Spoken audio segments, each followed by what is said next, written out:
barrel or nah? Coming off of Koa Smith's and Griffin Colapinto's fight Instagram posts. Oh, Faith healers. Following faith healers. Koa Smith posted and Derek Riley wrote about on Beach Grit about seeing paralyzed people walk at the Joe Dispenza's gathering/conference. Did you follow this story at all? I did. And I have personal even interjections here, if you can believe it. I do believe it. Yeah. So faith healers, this thing comes across sometimes. Tony Robbins might be able to be looped into this group of people. Sometimes they end up starting cults and documentaries are made about them on HBO. Sometimes. This Joe Dispenza, I did not know of his name prior to this, but apparently is celebrated. And Joe, if anybody, this is how he talks. You want to hear how he talks? Yeah, of course. He says like this. He says, go into your body with your mind. Let it go. Like that. I could feel it. Yeah. But apparently he speaks in a tone. I can't remember what it is, but it's a tone. It's like a spiritual tone or something, or it's a tone that you would say your mantra in. Something like that. It is or maybe it even has some scientific, at like a it's sound bath. It's the tone. Something like that. Yeah. So he speaks in that tone, Joe Dispenza. But I'm going to go barrel, David Lee Scales on all of it, because I'm going to say, keep reason and all that, have some critical abilities, of course, but also for those who think that throwing all babies out, all spiritual babies out with all bathwater is good, like you're just living a dull life, right? Leave room for some faith healing out there. Leave some space for maybe you as a human, as a science believing blah de blah. Maybe we don't know everything. Maybe there's some secret sauce out there that others can tap into, right? Well, there is certainly secret sauce out there that we have not tapped into. Science doesn't account for everything. Yes. Currently, right? Sure. And I would also argue that these faith healers make space for science often. I don't know his personal philosophy. I think does too. Okay, yeah. But to me, the Griffin, and Derek and I will probably disagree here. I think Derek is like, look at this hooey. For me, this made Griffin in particular, Koa, I didn't read Koa's, but Griffin, and I love Koa Smith, nothing against Koa, but Griffin Colapinto's turn down this path has made him interesting. I think interesting in general, right? I've always been banging the drum of surfers aren't interesting anymore. And one-tracked dumb mind me thinks they're not interesting because they're not rock and roll enough, right? They need to party more. They need to whatever. Griffin is taking a totally left turn from that, not staying on the straight and narrow, like I'm going to go to the gym and pump weights and work out and go home and get good sleep. He's going a spiritual path, which I'm like, I'm along for the journey, man. Yeah. Tell me more, Griffin Colapinto. I really love that Griffin is not only doing this, but that he putting this out there publicly shows a level of confidence in him, of inner confidence, that I think you're going to stink and win a world champ, man. Like, you are not cowed by people. You know full well that people are going to get in there and say, If you hear Joe Dispenza for the first time, the first time I heard Joe Dispenza, I was like, whoa. Wrote him off just because of his delivery. I was dying laughing. Well, and the wife was listening to some Joe Dispenza something rather. I was like, didn't want me to listen to it, but it low level shamed me for being such a asshole. Narrow-minded asshole. So what's your personal connection to it? Well, so the wife was did a Joe meditation Joe Dispenza course, I think. They had like an online course, and I think she spoke highly of it, but also most importantly is it will put the daughter to sleep like that, where she's big day of ballet, whatever, when you get worked up after you've been physical, but needs to go to sleep. Needs to have her mouth taped shut. Tape the mouth shut, throw on Joe Dispenza, lights out. And Feel your body. He's just doing like a meditative chanting type. I think you're supposed to pay attention to it. I think you're supposed to listen and follow along with what he's saying. Like, it's positive. I think you close your eyes. I think he takes you on a journey. I've never gone on that journey myself. The wife went on the journey, spoke highly of it. Okay.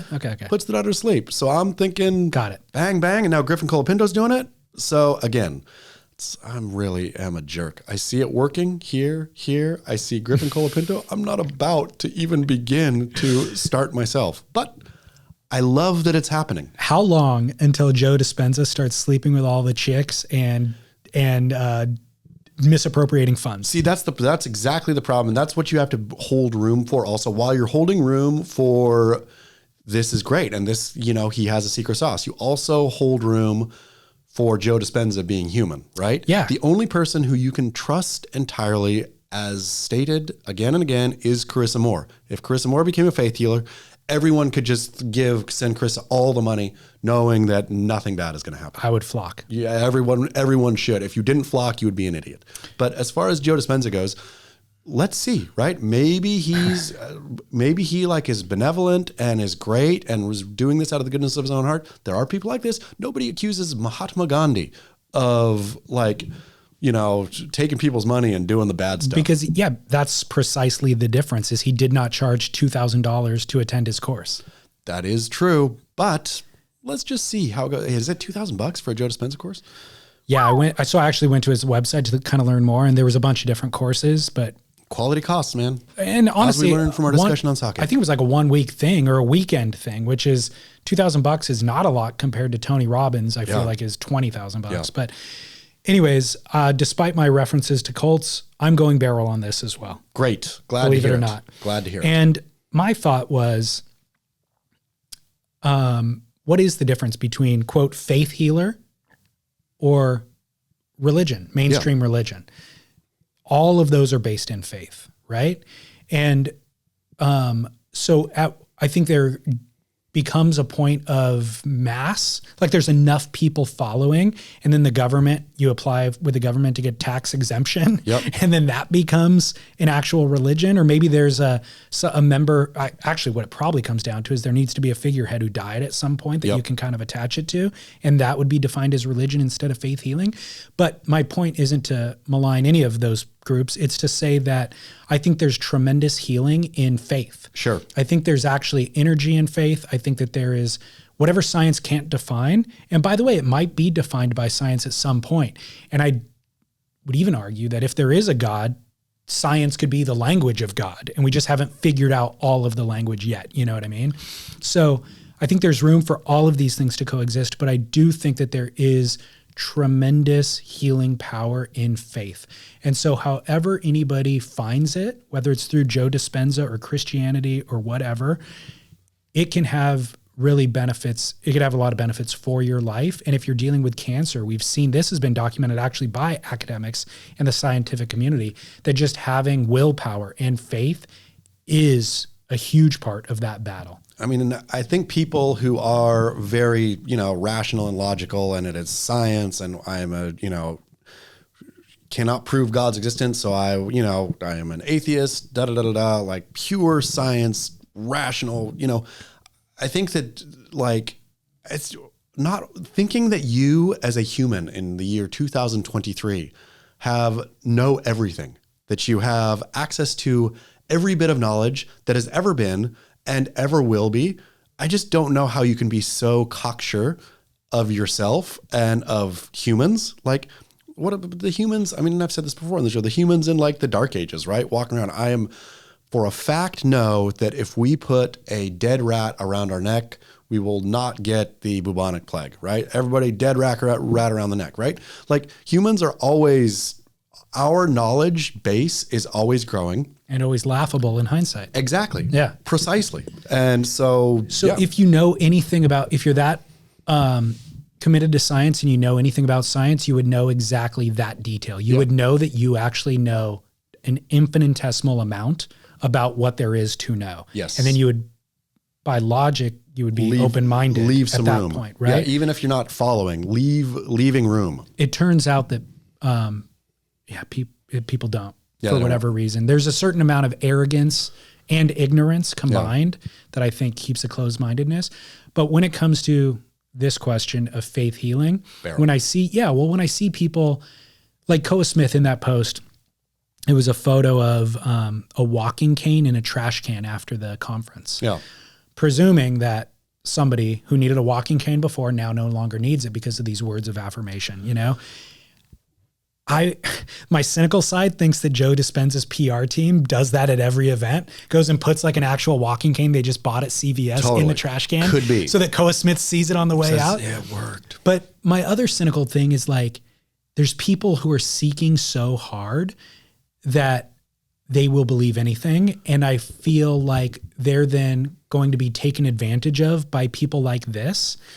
But then leaving room, not all disease is actual physical disease, or, you know, there's so much psychosomatic stuff, right? Is like the person who's there who somehow thinks, I remember, did you ever hear the one when you were a kid that Stevie Wonder really wasn't blind, that it was psychosomatic? Never heard that. Oh, yeah. That was one going around my school, I guess. But in any case. Speaking of which, have you ever seen his piano? No. Neither is he. Sorry. I never thought I'd get an opportunity to use that joke on the podcast. Boom. Today's a real red letter day. But all to say, you know, who knows? There may be somebody where their inability to walk was mental. They felt it as physical. There have been that. Yeah, but it was mental. Yes. And they needed Joe Dispenza. They needed some unlocking there of like, oh, wait a second, whatever, you know? And so even to discount, and of course, all of this is easy to abuse. Well, that's where you kind of addressed at the very beginning. And that's, I think, precisely the issue, is that every human being is flawed. And if you assign too much power to anybody, almost to a person other than Carissa Moore, they will abuse that. Of course. They will fail. So I mean, the adage "power corrupts" and absolute power corrupts absolutely is. I mean, it's just 100% true. Who said that, by the way? I'm gonna attribute it to. It's funny. I watched that. Did you see Jamie O'Brien? I caught it a couple weeks too late, but reposted all of Who Is J.O.B. I saw that you wrote about it. Yeah, that's good enough. That's all you need. But yeah, that's a fine film. I watched it again and just going down memory lane. I got stuck in the Red Bull vaults for a long time due to shenanigans that Dayton Lickness and I played. But apparently those maybe got cleaned up and it's out.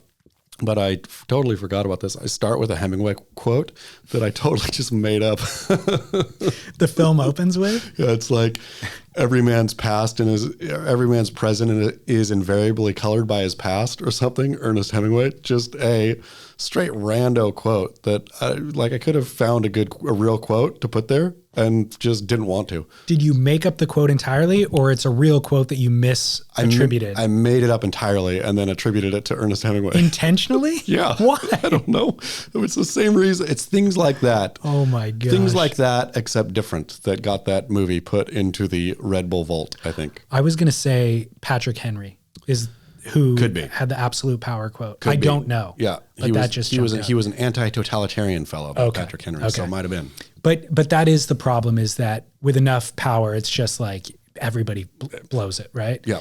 And then I was also thinking, like, you know, there's people that you follow on Instagram that are always posting like motivational or philosophical quotes. Yes. And I'm always thinking to myself, this is like the 5th year of this person posting, not the same quote over and over, but they're just living in this world of like affirmations, needing these affirmations, right? And I'm thinking the way an affirmation should work is you use it, it becomes part of your, body. And then you don't need it anymore. Yeah. If this thing you're promoting this to me, I now don't believe any of it, because this is going on and on and on and on. You've not been healed by the medicine. Yeah. This medicine was supposed to be temporary.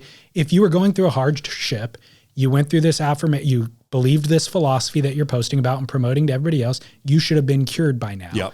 The fact that you're on 5 years of different affirmations, you just look like a psycho to me. Yeah. No offense to any of my friends right now who do that and are listening to this. I talked to a great friend who has, I can't remember. Yeah. I mean, it's all yoga, retreaty, spirituality, adjacent stuff, right? Is what she does. And she'll say that all the time. Like, people will get stuck where the people should use and leave. You should not be at your therapist forever, right? You can go back and stuff if you need, but you should get help and graduate from help. You shouldn't be perpetually needing help. So where we land on is, if Koa Smith is going to Joe Dispenza in 2 years from now, then it's out. We discount Joe Dispenza at that point. Yep. It's a good thing that this show goes on for so long and for so many years because we can look back. We will be here in 2 years from now and we can access this episode and think, okay, let's check in on Joe Dispenza. Or maybe there will be an HBO documentary about Joe Dispenza already at that point. Great. Did you watch the Love Is One documentary about the Mother Earth cult? No. Oh yeah, I saw it, but I haven't seen it yet. Is it worth it?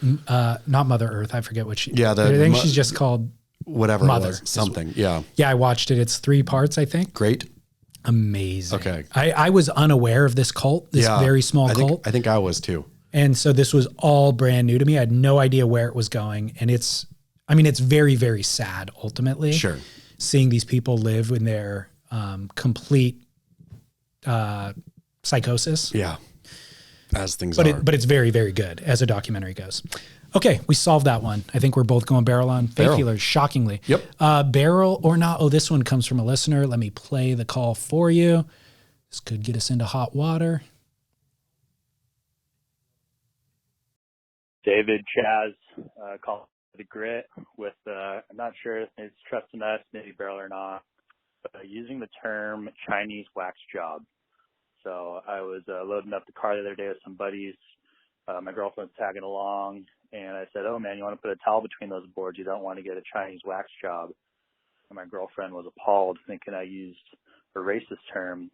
But I always thought Chinese wax job just meant because the other side of the board's getting waxed, like you're in California, China's on the other side of the world. But I don't know. I'm hoping you guys can help steer me in the right direction. Cheers, and happy Thanksgiving.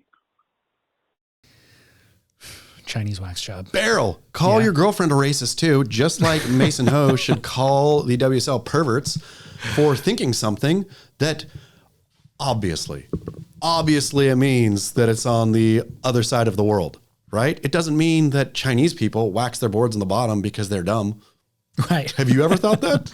I never even thought about the idea of it being on the other side of the world. I didn't know why it was called a Chinese wax job. You never? I think a friend at some point said, "Oh, I think that's why," and I'm like, "Oh, okay. I guess maybe that's an explanation." Yeah, I'm going to claim that that's the only thing it's ever meant. And people who think that it's because Chinese people are dumb and wax the bottom side of their board, I never heard that. Need to look in the mirror and call themselves a racist. Because if it was called, for example, a Polish wax job, then not that, that there's any veracity or truth to Poles being dumb, but that was the joke, right? There was all those Polak jokes and all that. It is not called the Polish wax job. There's no jokes in common parlance about Chinese people being dumb, right? Right. Can be jokes about Chinese people that are racially insensitive. Sure. Bad drivers, which is, I think, arguably true. Let's just be honest about it. Chinese people are bad drivers. I'll let you take that. But aside from that, I think that there's that Chinese people do things poorly also, or that Chinese people are shoddy. None of these jokes are this is not the way we joke. And so it only does mean that it is opposite side of the world from the top of the board. It is, I was apprehensive to even play it here because it's an outdated term anyways. Like Chinese wax job. I think there's a lot of people who are listening to this who had never heard that before. I'm so glad then we can bring it back because it's really funny and great. And you don't want a Chinese wax job. Like absolutely not. And you take or everybody should take time and energy not to get Chinese wax jobs. They do. Everybody makes an effort to not get a Chinese wax job. That's why it needs a name. Which is Chinese wax job. And that is the name. But I'm also okay with using the term. I thought about it and I'm like, well, should I play it? I don't want to, if it is a problematic term, then I don't want to re-perpetuate it and bring it back into the light. But my answer to that was, it's not a problematic term. Nope. In fact, I think it's okay to use countries of origin for, like, you're not even allowed to say, I don't know. I don't know what. You're not allowed to use the name of a country for identifying a group of people, certain people. anymore because people will interpret it as being that's racist to say it that way. You should say Hispanics, not those Mexicans or something like that, right? And sometimes there is energy behind the reason why they said those Mexicans instead of those Hispanics, and there is a problem there. But I'm just saying in general, just using the word Chinese is not racist in and of itself. And it's racist if you think it's racist. That's you were problem. being racist That's for being overly sensitive with it, I think. It's funny, I don't know how I even flipped by it the other day, but maybe I caught it on Instagram and then was so tickled by the memory that I had to pull it up on television to show the young daughter. Bruno, remember Sacha Baron Cohen's Bruno? Yeah. But it just with his baby, when he brought the black baby to the talk show, and there's a bunch of black people in there, and he says he got the baby from Africa, from African Americans, and one of the ladies says, they were Africans, they're not African Americans. Like, no, that's racist. You can't call them, that is a racist word now. They're African Americans, which is directly related to this, right? Where we get so hamstrung that it becomes nonsense. Chinese people are people from China. There's nothing inherently racist about that. And Chinese surfers, by all means, call your wax jobs U.S. wax jobs, absolutely, or North American wax jobs, or whatever you want to call it. Yeah. I have no problem with the term. Yep. That Bruno clip reminds me. On Netflix, do you watch I Think You Should Leave? No. Oh my God, is it good? Greatest show on television. Is it star named people? Tim Robinson is the guy's name. He's a comedian. Okay. It's a sketch comedy show, which I'm not even into sketch comedy at all, but it is so unbelievely well done. On Netflix. Okay. They're on 3 seasons. It's 6 episodes a season, I think, and they're like 25-minute shows.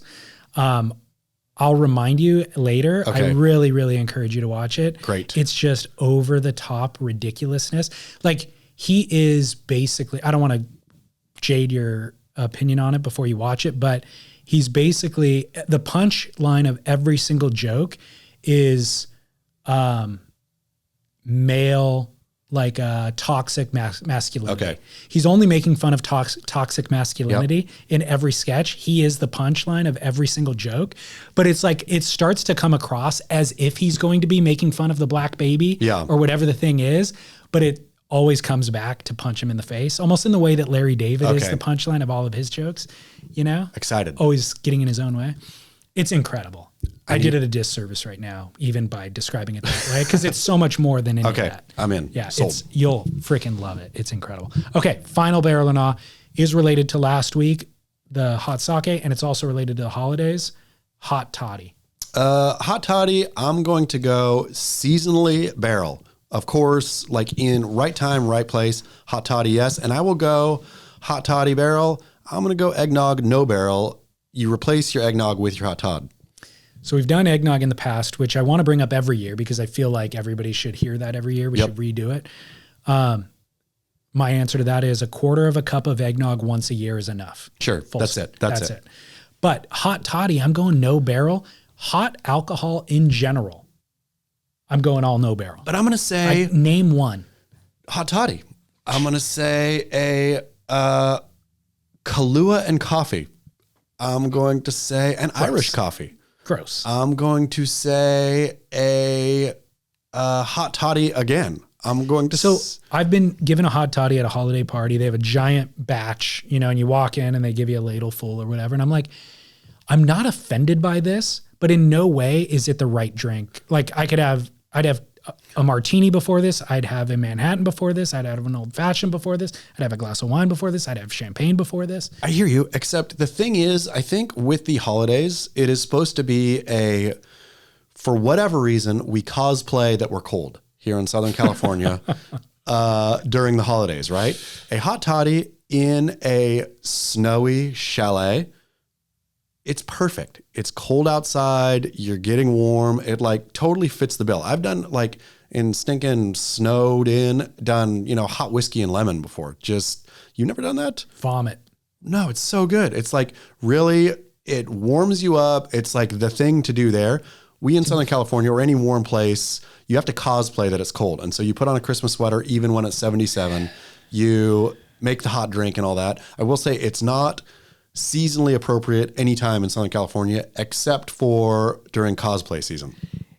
If I was stuck in a snowy embankment and broke my leg, and a Saint Bernard brought it to me in Hot one of those brandy. little things Yeah. on his neck, Yep.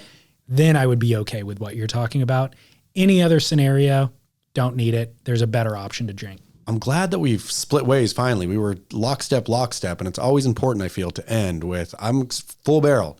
You only do it again cosplay time. So you have to be full cosplaying. If you are in shorts, if somebody's throwing an Aloha themed holiday party and you go in your Aloha shirt and your flip flops and they're serving hot toddies because it's Christmas, no barrel, right? Yeah. It has to be the holiday theme Christmas thing you go to, which is like full on sweatery kind of business. I understand all the qualifiers you're giving it. I'm still saying there's 5 to 10 better drinks that I would prefer in that moment.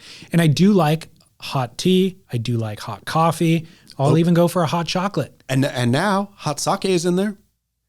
Open back up. I'm open to the idea And in now the way that I am open to faith healing. And now that door is slightly ajar, come on in, Toddy. Yeah, this is going to turn into a cult.